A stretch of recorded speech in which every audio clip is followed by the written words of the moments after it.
உடம்ப ஃபிட்டாகவும் ஹெல்த்தியாகவும் வச்சுக்கணும்னு நினைக்கிறீங்களா? அப்போது இந்த சட்னியை உங்கள் டயட்டில் சேர்த்துக்கோங்க. வாங்க இன்றைக்கி நம்ம பார்க்க போகிறது கொள்ளு சட்னி தாங்க.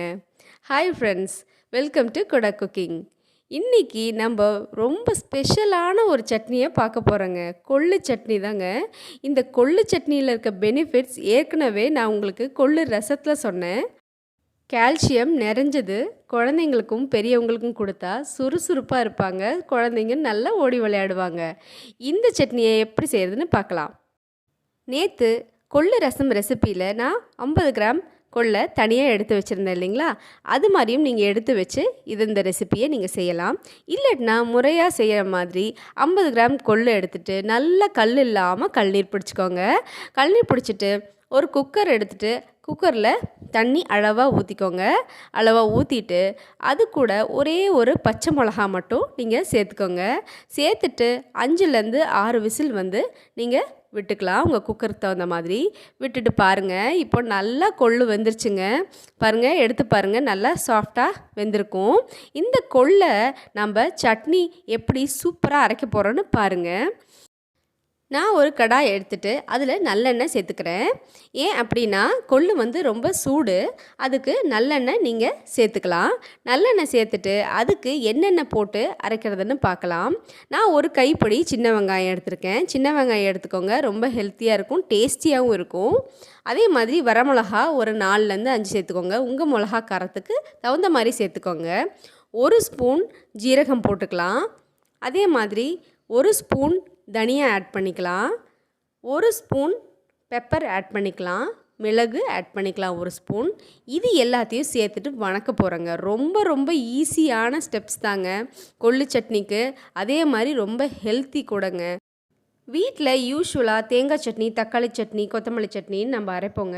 கொள்ளு சட்னி அரைச்சிட்டு நம்ம டிஃபனுக்கு வச்சு கொடுக்கும்போது அது ஹெல்த்தியாக நம்ம குழந்தைங்களுக்கு இன்ட்ரடியூஸ் பண்ணுற மாதிரி இருக்கும்.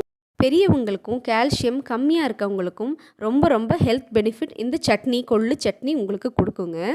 இந்த ஈஸியான ஸ்டெப்ஸை நீங்கள் ஃபாலோ பண்ணுங்கள்.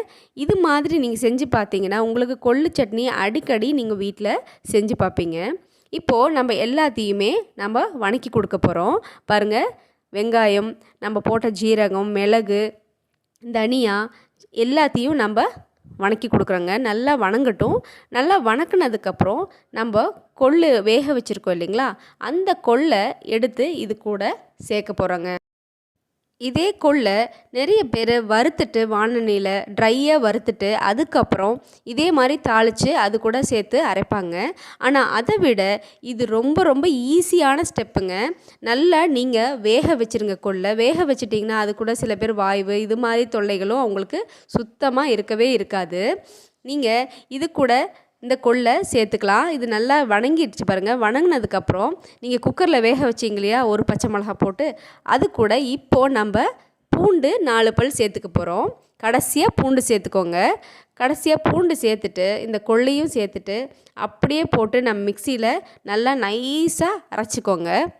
ரொம்ப ரொம்ப சூப்பராக இருக்கும். வாரத்தில் 2 முறையாவது இந்த கொள்ளு சட்னியை செஞ்சு பெரியவங்களுக்கும் குழந்தைங்களுக்கும் கொடுங்க. நல்லா எலும்பு ஊக்கமாகும். உங்களில் சில பேர் ஒர்க்கிங் உமனாக இருப்பீங்க, பிஸியாக இருப்பீங்க, மென் பேச்சுலர்ஸ் இருப்பாங்க. ரொம்ப பிஸியாக இருக்கவங்களுக்கு ஒரு டிப் சொல்கிறேன், கேளுங்க. இந்த கொள்ளை உங்கள் ஃபேமிலி டயட்டில் டெய்லி சேர்க்க முடியுங்க. எப்படின்னு கேட்குறீங்களா? இந்த கொள்ளை வெறும் வானலில் நல்லா வறுத்துட்டு நல்லா பொடி பண்ணி நீங்கள் ஒரு ஏர்கட் டைட் கண்டெய்னரில் ஸ்டோர் பண்ணி வச்சுருங்க.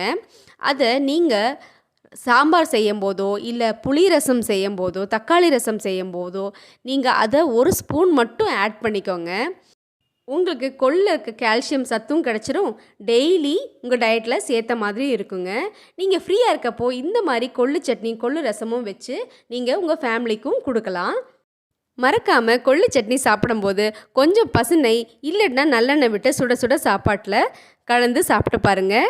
டிஃபனுக்கும் பிரமாதமாக இருக்குங்க. இந்த ரெசிபி உங்களுக்கு பிடிச்சிருந்தா செஞ்சு பார்த்துட்டு மறக்காமல் எனக்கு கமெண்ட் சொல்லுங்கள். Thank you, bye bye.